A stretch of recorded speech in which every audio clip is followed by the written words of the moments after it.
جی अस्सलाम वालेकुम दोस्तों। कभी आप तसव्वुर करें कि आपके कोई अज़ीज़, कोई करीबी फौत हुए हों और आप उनको मिट्टी के हवाले करके आए हों और दुआ के लिए जाएं, तो आप देखें कि कब्र की एक साइड से ज़मीन खोद के और डेड बॉडी को निकाल लिया गया हो। कोई इंसान इस तरह का तसव्वुर नहीं कर सकता। मेरा ख्याल है जो जानवर हैं वो भी इतनी तहज़ीब रखते हैं। लेकिन आज की एक ख़बर मैंने पढ़ी कि पाकिस्तान में एक पीर साहब जो हैं उनके मरीदों के अंदर उनकी लाश के लिए एक मुकाबला शुरू हो गया और वो एक दिन मौका पा के एक ग्रुप आया, उन्होंने पीर साहब की लाश जो है वो निकाल ली, कब्र के साथ गड़ा खोदा और उसमें से निकाल के ले गए। अब ये जो तसव्वुर पाकिस्तान के अंदर काम शुरू हो गया, ये बड़ा अजीब सा है। इसकी हिस्ट्री तो बहुत ज़्यादा है लंबी, कि लाशों का कारोबार होना, बेचना औज़ा के लिए, लेकिन इस तरह एक दफन शुदा मुर्दे को निकाल के ले जाना, ये अजीब सी बात है। अब इसके मुतल्लिक़ जो है ये दोस्त ख़ुद ही बताएं कि क्या इनका आगे मुस्तक़बिल। अस्सलाम वालेकुम दोस्तों, ये आप एक स्टेशन देख रहे हैं और पटड़ी चल रही है ट्रेन की साथ साथ। बिल्कुल ज़िंदगी इंसान की ऐसे ही एक पटड़ी की मानद है। एक दिन इंसान एक मुकाम पे बैठता है ट्रेन के अंदर, एक जगह स्टॉप पे, फिर चलते चलते स्टेशन इंसान के आते चले जाते हैं जो अल्लाह ताला ने लिखे होते हैं। फिर इंसान अपने अपने स्टेशन पे उतरता चला जाता है। ये देखें, ये अभी एक ट्रेन इधर से आई है और ये इसके अंदर ऐसे मुसाफिर हैं जिनका स्टॉप ये जो सामने आपको भी दिखाया ये है। बिल्कुल ज़िंदगी इसी तरह है। और दूसरी तरफ ये देखें रहाइशें, इंसान अपनी अपनी मस्कन, अपने अपने घर के अंदर एक सुकून की ज़िंदगी गुजार रहा होता है। जिस वक्त इंसान सो रहा होता है ना डेली, बिल्कुल इसका यही आलम है। जैसे इंसान अपने घरों में वक्त गुजारता है, फिर उसके बाद रोज़ी रोटी के लिए निकल पड़ता है, ट्रेन पे बैठे, गाड़ी पे बैठे, एक जगह से दूसरी जगह। ज़िंदगी भी बिल्कुल ऐसे ही चलती है। आराम करता है, रात को सोता है, फिर दिन को चल पड़ता है और एक दिन आता है कि उसका स्टॉप आखिरी आ जाता है। आज आपके साथ जिस टॉपिक पे बात होगी वो है लाशों का कारोबार।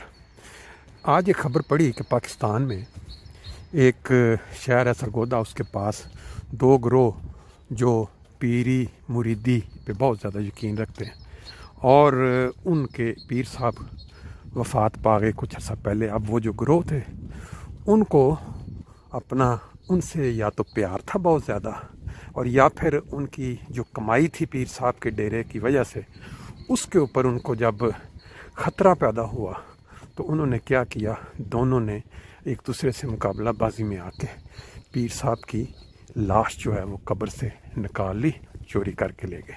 अब पुलिस के पास जब ये ख़बर पहुंची तो वो उनको तलाश कर रही। लाशों का जो कारोबार है इसकी बहुत पुरानी हिस्ट्री है। ये इन महज़ब कौमों में जो अब हम समझते हैं तरक्की याफ्ता हैं और बड़ी मुनज़्ज़म और महज़ब हैं, इनके अंदर भी ये चीज़ पाई जाती थी। 1827-28 से ये काम जो है इसका आज के मॉडर्न पिछले 100 साल की तारीख का मिलता है हवाला, कि इंग्लैंड लंदन में जब बहुत गुर्बत थी, लोगों के पास खाने पीने के लिए पैसे नहीं थे, फ्रूट नहीं, तो जब लोग फौत होते थे गरीब, तो उनमें से बाज़ लोगों ने उनकी जो लाशें थीं उनको आगे बेचना शुरू किया, मेडिकल पॉइंट ऑफ व्यू से, या उनके जो हिस्से थे। अब उसके ऊपर जब कमाई ज़्यादा होने लगी तो इसको फिर बाकायदा एक शक्ल दे दी गई कि इनके ऊपर रिसर्च करने के लिए, जैसे मेडिकल पॉइंट ऑफ व्यू से लोग करते हैं कि लाशें जो हैं वो जिस वक्त कोई फौत होता था हॉस्पिटल में या किसी वो जगह पे जहां उनको वेट करना होता, वहां से वो चुरा ली जाती थी।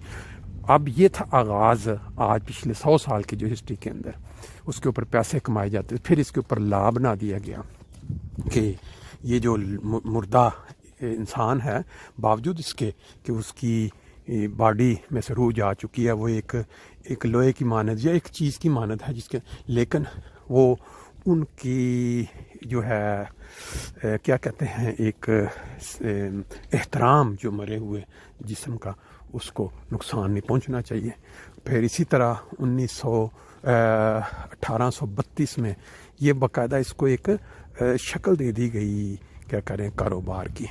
جرمنی میں بھی 1908 میں غالباً یا 1900 کچھ یاد نہیں پڑتا، یہ باقاعدہ یہ سسٹم جو ہے وہ شروع ہو گیا کہ قبرستانوں سے جو لاشیں ہیں وہ نکال لی گئیں اور وہ آگے مختلف مقاصد کے لیے کو استعمال کیا گیا۔ پھر ایک وقت آیا کہ قبرستانوں میں جو قبریں تھیں ان کو مضبوط بنانا شروع کر دیا گیا، لوہے کی جال لگا دیے گئے قبرستانوں کو بند تاکہ یہ کام نہ ہو۔ پھر ایک قانون بنا دیا گیا کہ یہ جو اس طرح کرے گا اس کو سزا ملے گی قانونی طور۔ امریکہ میں واقعات ہوئے کہ لوگوں نے قبریں جو ہیں وہ کھود کے یا جو مرے ان کے اوضاع جو ہیں وہ نکال کے آگے بطور بزنس کاروبار، اصل مقصد وہی پیسہ کمانا۔ اس کے علاوہ اور بھی کئی وجوہات ہیں۔ لوگ بعض لوگوں سے بہت زیادہ مانوس ہوتے ہیں، پیار کرتے ہیں، اور وہ ان کو یقین نہیں آتا کہ بندہ اس دنیا سے وہ اپنے آج کے ماڈرن دور میں بعض ممالک میں، جاپان میں، امریکہ کینیڈا میں کوئی بندہ فوت ہوتا ہے تو اس کے قریبی اس کو رکھ لیتے ہیں فریزر میں، یہ واقعاتی قدر۔ لیکن آج جو بات ہونے والی ہے وہ ایک ایسی قوم کی ہے کہ جنہوں نے لاشوں کے کاروبار کو ایک نیا انداز دیا ہے۔ پاکستان میں آپ سوچیں کہ قبرستان کے اندر لوگ اپنے بچوں کو تدفین کر کے آئے، اور چند ہفتوں کے بعد وہ جب دعا کے لیے وہاں گئے تو انہوں نے دیکھا کہ وہاں 2-3 قبریں جن میں بچے مدفون تھے ان کی لاشیں نکال کے باہر پڑی، اور وہاں ایک بڑی قبر بن چکی ہے۔ کسی امیر بندے نے پیسے دیے ہیں، جگہ کو نہیں تھی قبرستان میں، تو انہوں نے نکال کے۔ یہ کام پاکستان میں بڑا رواج پا چکا کہ جو پیسے والے لوگ ہیں اب ان کو اگر جگہ نہیں ملتی دفنانے کے لیے تو وہ گورکن جو ہیں ان کو پیسے دے کے، اس کے اوپر بھی قانون بنا، پکڑ دکڑ شروع ہوئی۔ اسی طرح بہت سارے واقعات ہوئے ہیں کہ جو لوگ مر گئے، فوت ہوئے، ان کی قبروں میں سے ان کی لاشیں نکال کے ان کو بے حرمتی کی گئی۔ یہ ایکسٹریم، جتنا زیادہ کوئی ملک ایکسٹریم ہوتا ہے، جتنا زیادہ وہ پستی میں گر جاتا ہے اپنی سوچ میں، ان کا لاشوں کے ساتھ جو رویہ ہے وہ اتنا ہی زیادہ بھیانک ہو جاتا ہے۔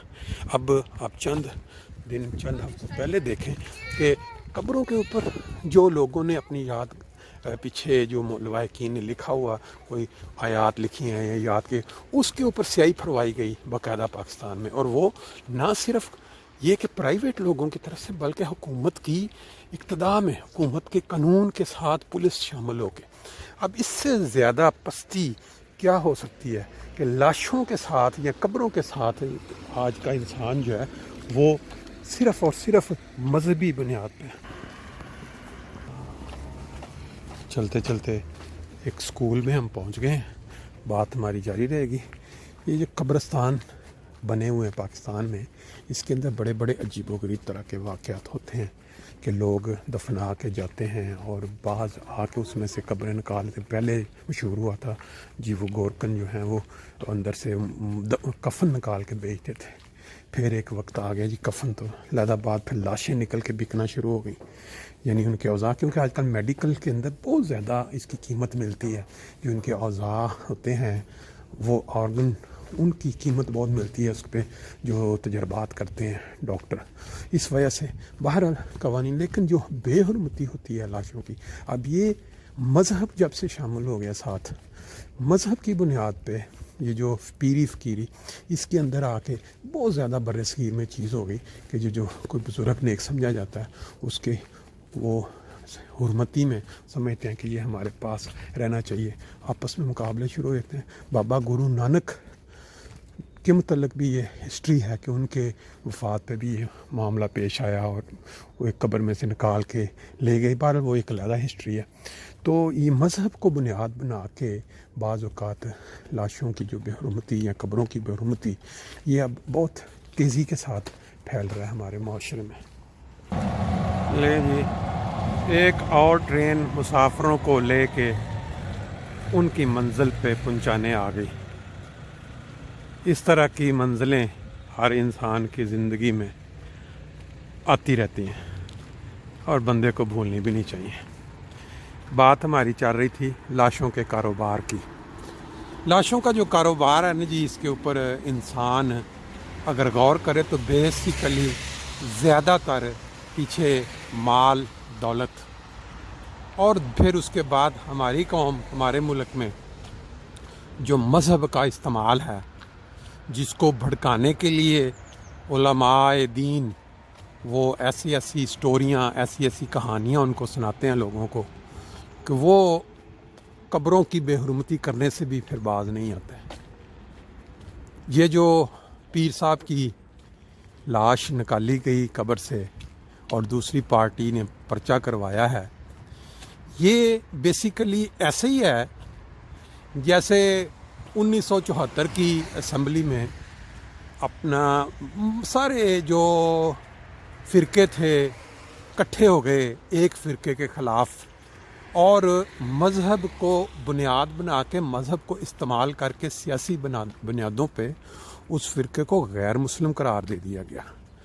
तो उस वक़्त उस फ़िरके के इमाम ने ये बताया कि ये जो आप काम कर रहे हैं ये एक दिन आपको आपस में भी ऐसे ही करवाने पे मजबूर कर देगा। तमाम के तमाम फ़िरके एक दूसरे के ख़िलाफ़ ये काम करेंगे जो आज आप हमारे ख़िलाफ़ कर रहे हैं। इसी तरह ये लाशों का जो काम इन लोगों ने पाकिस्तान के अंदर कब्रों की बेहुरमती करने का काम शुरू कर दिया। कब्रों के ऊपर अगर किसी ने उनका नाम लिखा हुआ है या कोई आयात लिखी है कुरानी तो उसको मिटवाने का काम किया, कब्रों के ऊपर से कतबे तोड़वाए। तो आज इस कौम के अंदर लोग अपने पीरों की कब्रों को, अपने अकायद के साथ इख्तलाफ रखने वाले लोगों की कब्रों को उखाड़ने और उसका जो है बेहुरमती करने पे उतर आए हैं। इसी तरह लाशों को निकाल के ले जाना ये भी एक शुरू हो चुका है। अब ये आइंदा ज़माना जो आने वाला है उसके अंदर क्या शक्ल इख्तियार होगी, हमारी कौम जो है ये किस डायरेक्शन पे जाएगी। लाशों को तो अब उन्होंने उखाड़ना शुरू कर दिया है, अब पीछे क्या रह जाता है अल्लाह ताला बेहतर जानता है। हमारी फ्रैंकफर्ट के अंदर आज सैर जो है हमारी वो तकरीबन 10-12 मिनट की मुकम्मल हो चुकी है। सुबह की एक सैर थी, अब एक ये मौसम अच्छा देख के बारिश नहीं हो रही थी तो दोबारा बाहर निकले, साथ साथ आपको नज़ारे भी करवा दिए। जिस दुनिया जो ज़िंदगी जो फ्रैंकफर्ट में चल रही है, किस तरह के घर हैं, कैसे लोग यहाँ रहते हैं, कैसे ज़िंदगी चल रही है, ये सारे नज़ारे आपने देख लिए। बाकी इंशाल्लाह ताला आपको फिर कभी नेक्स्ट टाइम नई चीज़ के साथ फिर गुफ्तगू में शामिल करेंगे। अल्लाह।